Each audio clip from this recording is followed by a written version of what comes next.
Dansk Handicapforbund i Middelfart er en lille lokalafdeling af Dansk Handicapforbund i hele landet. Vi arbejder for et liv med lige muligheder for mennesker med bevægelseshandicap her i Middelfart Kommune, hovedsageligt jo selvfølgelig, men vi arbejder også i resten af landet. Vi arbejder for, at vi får et tilgængeligt samfund for alle mennesker med bevægelseshandicap, så vi kan leve et liv med lige vilkår med andre. I vores lokalafdeling der er vi knap 100 medlemmer, og på landsplan er vi knap 8.000. Vi arbejder ud fra nogle kerneværdier, som er, at vi er det rummelige forbund for mennesker med bevægelseshandicap. Vi er også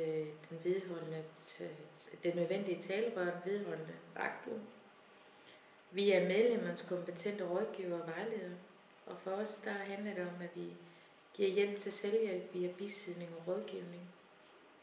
Vi er myndighedernes respekterede modpart og sparringspartner, og for os der er det vigtigt, at vi har en faglighed og en fleksibilitet, men vi også er troværdige.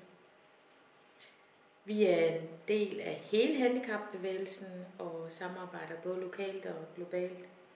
Så her lokalt der er vi selvfølgelig også medlem af DIH, som er alle handicaporganisationerne, og vi er repræsenteret i Handicaprådet og det lokale beskæftigelsesråd, og i frivilligcenteret og alle de steder, vi overhovedet kan være. Det er vigtigt for os at skabe indflydelse. Så er vi også samarbejdspartner med Fredericia-afdelingen omkring vores aktiviteter. Vi er et medlemsstyret forbund med tro på fællesskabets styrker og muligheder.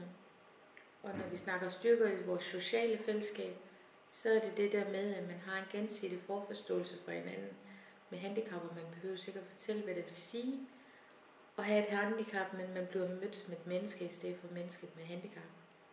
Det har meget stor betydning for vores medlemmer her i Middelfart, og vi skaber hyggelige rammer. Vi er også meget politisk engageret, og det er vi i vores nævn og rådgivning. Vi har mange forskellige aktiviteter i løbet af året, og vi glæder os til at se dig.